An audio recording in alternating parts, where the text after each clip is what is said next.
Hey there, my name is Jake Williams and I'm the Townsend Union Ag Agent. Because this past Sunday was Mother's Day, today I thought I'd talk to y'all about roses and growing roses. You see right here I've got a nice rose bush, and so I'm going to talk to you a little bit about pruning, fertilizing, and a couple of insect and disease problems that you might have with your rose bush. The ideal time to prune your rose bush is really before it starts to leaf out. So once it's starting to have all this green leaves on it like it does right now, it's not really an ideal time to prune.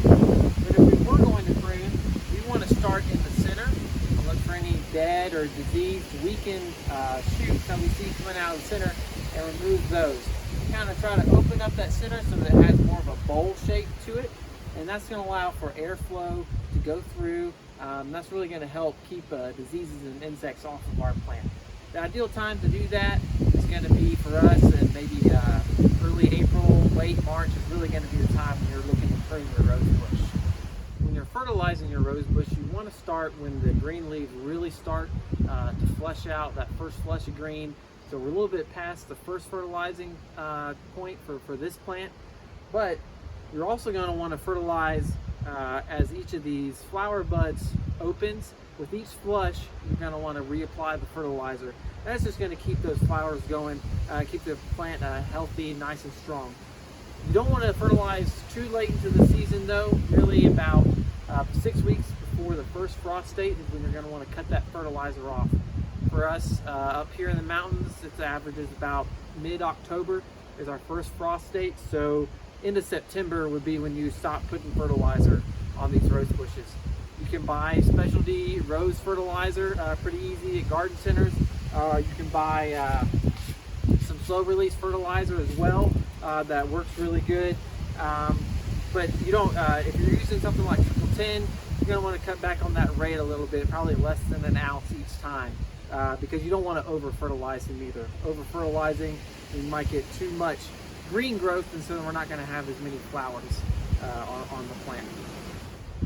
There's a number of different insects that like to feed on rose bushes. They eat the leaves, sometimes even eat the flowers. Japanese beetle is a big one. They can be really problematic. Aphids also can be problematic on rose bushes. To look for aphids, you're going to want to check the underside of the leaf. Most of the time, that's where you'll find aphids if you have them. They'll be on the underside of the leaf there, and you'll see tons and tons of these tiny little insects. They got 6 legs. They can be a different variety of colors, but they're real small. But you can spot them with your eye if you flip the leaves over and look for them. Caterpillars can be a problem on rose bushes sometimes. It's a little bit more infrequently, but they can be an issue. I've seen that happen. If you want to spray for insects, if we're spraying for small, soft-bodied insects like aphids, an insecticidal soap will be very effective. But you're going to have to make repeat applications of that for it to work. And there's not a lot of residual there either, so you're going to need to keep making it each time you see more aphids. But it's not going to be damaging to the plant. For Japanese beetles, Carbaryl is really the best product to use. Very effective against Japanese beetles. I don't recommend using traps for Japanese beetles that have pheromone lures on them, because what that's going to do is that you're just going to be bringing in all the Japanese beetles from the surrounding 5 miles to your rose bush, to your pheromone lure. So I don't like to recommend doing that, because you're going to end up with a bigger problem than what you started with. For caterpillars, there's a lot of good BT products out there that you can use that are very effective against caterpillars and other insects that feed on the leaves as well. There are a couple of diseases that can be problematic on rose bushes. Thankfully, at this point in the season, I don't see any diseases on this rose bush, but you can start to get some black spot of rose. You'll see that on the tops of the leaves, these kind of small circular black spots on the leaves. You may also see some powdery mildew on your leaves as well. They're also circular, but these are more kind of the whitish, grayish color. You'll start to see those start popping up on the leaves. You may also see some rust. These are going to be kind of more of an orangey, reddish color. You'll see those spots popping up as well. And really a combination of using something like chlorothalonil and mancozeb. That's a good combination of fungicides to use to keep your plants disease free.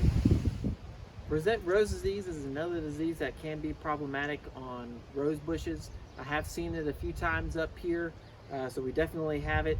What you'll start to see when you have rosette rose disease, it's a viral disease, and you'll start to see tons of tiny little thorns appearing. It's kind of at the end of the branches, tons of tiny little leaves starting to pop out. And it looks kind of alien almost on there. It's called witch's broom is what that's called. And it's a viral disease transmitted by mites. So there's not a good way to get rid of it if you have it on your rose bush. The best thing you can do is to remove the rose bush, dispose of it, burn it, just remove it. It can't, and if you walk around the woods, sometimes you may see some wild roses growing out there, and those are oftentimes vectors for that disease to move into these rose bushes that you may have planted around your house.